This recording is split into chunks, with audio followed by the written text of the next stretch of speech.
Hi everyone. In today's programming session, I learned about objects and classes in Python, including constructors, object behaviors, string operations, UML diagrams, and how to create and test a class.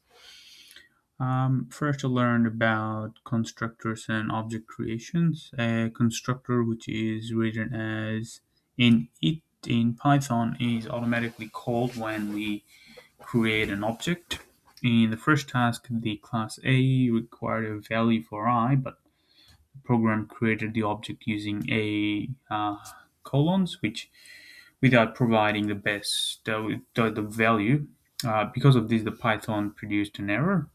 This helped me understand that when a constructor requires an argument, I need to provide it when creating the object.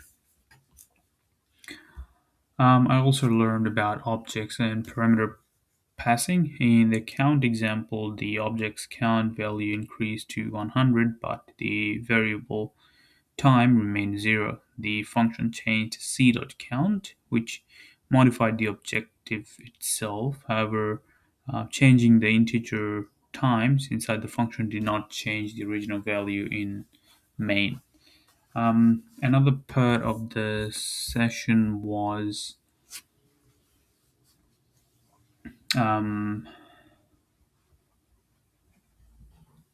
Python strings. I practiced different string operations such as comparing string, converting text to uppercase and lowercase, finding characters, counting characters, checking the length of a string, and using indexing and slicing. The main exercise was creating the regular Python class. Um, it was a regular polygon class. The class contains four data fields: n, side, x, and y. I used a constructor to give them default values. I also created accessor method to retrieve values and mutilator methods to change them. Finally, I created get parameter and get area methods to calculate the parameter and area of a polygon.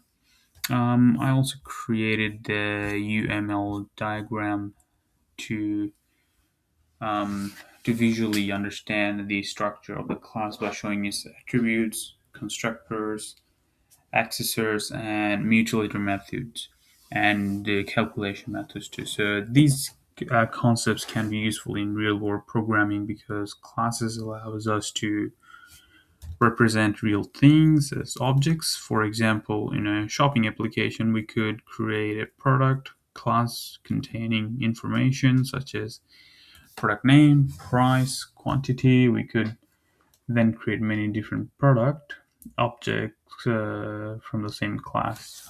Overall, today's session helped me better understand how classes and objects work together. The most challenging part for me was understanding how objects behave when they are passed into functions. But after working through the examples, the difference became much clearer.